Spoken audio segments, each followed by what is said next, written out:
মারাত্মক এক খবর, তা হচ্ছে চিকেন নেকের কাছে ভারত বিপুল পরিমাণ সৈন্য জড়ো করেছে। সংঘাত ভারতের পাকিস্তানের সাথে, কিন্তু চিকেন নেকের কাছে এত সৈন্য কেন? নাকি ভারত গোপন কোনো গেম খেলতেছে? পাকিস্তানের সাথে সংঘাত সংঘাত খেলা খেলতে খেলতে ভারত গোপনে সামরিক প্রস্তুতি নিচ্ছে বাংলাদেশের বিপক্ষে। তবে বাংলাদেশের একজন সাবেক সামরিক কর্মকর্তা তিনি এই বিষয়টাই বলতেন যে বাংলাদেশকে সতর্ক থাকতে হবে।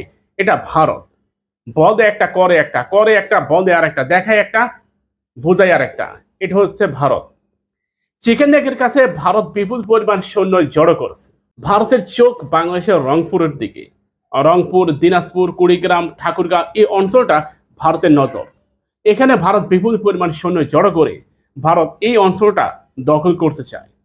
সম্প্রতি সাংবাদিক ইলিয়াস হোসাইন নামক একজন সাংবাদিক এই বিষয়টা তুলে ধরেন। তার বক্তব্যের পরিপ্রেক্ষিতে বাংলাদেশের একজন সাবেক সামরিক কর্মকর্তা, সেনা কর্মকর্তা, তিনি এই বিষয়টাকে একেবারে স্পষ্ট বক্তব্য দিলেন। তিনি বললেন বাংলাদেশকে সতর্ক হতে হবে। এখন আমাদের এই মুহূর্তে ফাইটার জেট দরকার, কিন্তু কিনবো কিনবো বলে আর কিনাই হচ্ছে না। আমাদের প্রতিরক্ষা মন্ত্রণালয়ের মধ্যে রয়ের এজেন্ট এখনো রয়েছে। ডক্টর মোহাম্মদ ইউনূস কেন তাদেরকে দুনিয়া থেকে বিদায় করে দিচ্ছে না? দেশদ্রোহী যত বড় ফির হোক না কেন, আল্লাহ আল্লাহ হোক না কেন, যত গুরুত্বপূর্ণ ব্যক্তি হোক না কেন, তাকে হত্যা করা অবশ্যই গুরুত্বপূর্ণ একটি কাজ। আমরা মনে করি আমাদের এই মুহূর্তে ফাইটার জেটের খুব প্রয়োজন। সেটা জে-10C হোক কিংবা JF-17 থান্ডার হোক কিংবা যে কোনো ফাইটার জেট হোক না কেন, আপনি MiG-29 দিয়ে ভারতকে মোকাবেলা করতে পারবেন না। আমাদের প্রয়োজন এই মুহূর্তে কমপক্ষে 30 থেকে 40টি ফাইটার জেট, যাতে করে রাফায়েলকে মোকাবেলা করার জন্য আমরা মোটামুটি একটা প্রস্তুতি নিতে পারি। সাথে আমাদের প্রয়োজন পড়বে কমপক্ষে 2 থেকে 300টি PL-15E এয়ার মিসাইল। রাফায়েলের বিরুদ্ধে PL-15 এয়ার মিসাইলটি খুবই কার্যকর হবে। প্রিয় ভাইয়েরা, প্রতিরক্ষা মন্ত্রণালয়ে কোনো এক ঘুঘু বসে আছে, সে ভিতরে ভিতরে কাজটা করতেছে যাতে করে সময়টা আরো 2 বছর, 3 বছর, 4 বছর অতিবাহিত হয়। কিছুদিন আগে বাংলাদেশে বড় এক রাজনৈতিক নেতা, বর্তমান রানিং রাজনৈতিক দলের নেতা, হয়তো কিছুদিনের মধ্যেই তাদের নাম আরো প্রকাশিত হবে, তিনি মোটামুটি যুদ্ধ বিমান কিংবা সামরিক কাজ নিয়ে কিছুটা বাধা দিয়েছেন। তার এই ব্যাঘাতপূর্ণ বক্তব্য আমাকে মনে করিয়ে দেয় তিনি হয়তো রয়ের এজেন্ট। আমাদের দেশে গাপটি মেরে বসে আছে রয়ের লক্ষ লক্ষ এজেন্ট। আপনি হয়তো তাদেরকে চেনেন না, তবে বাংলাদেশ সবচেয়ে বেশি রয়েছে প্রতিরক্ষা মন্ত্রণালয়।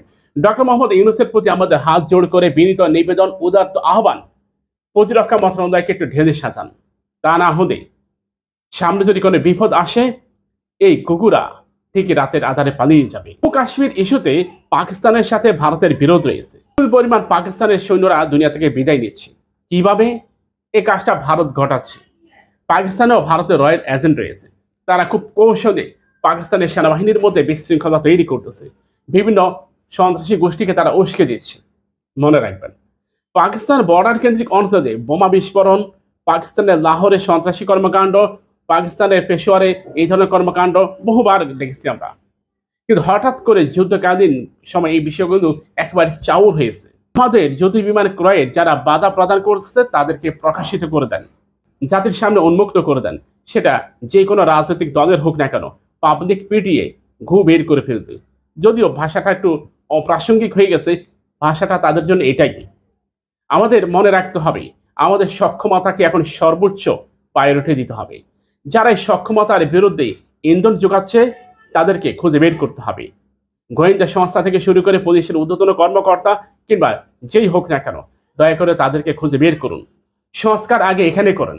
ডক্টর মোহাম্মদ ইউনূসের প্রতি আমাদের আহ্বান, রাজনৈতিক সংঘাত কিংবা সংস্কার, নির্বাচন এগুলো পরে করেন। প্রতিরক্ষা মন্ত্রণালয়ের, পররাষ্ট্র মন্ত্রণালয়, এই দুইটা মন্ত্রণালয়ের সংস্কার আগে করেন। তা না হলে জাতির সামনে ঘোর অন্ধকার দেখতেছি আমরা। চিকেন নেককে কেন্দ্র করে ভারত বিপুল পরিমাণ সৈন্য মোতায়েন করেছে।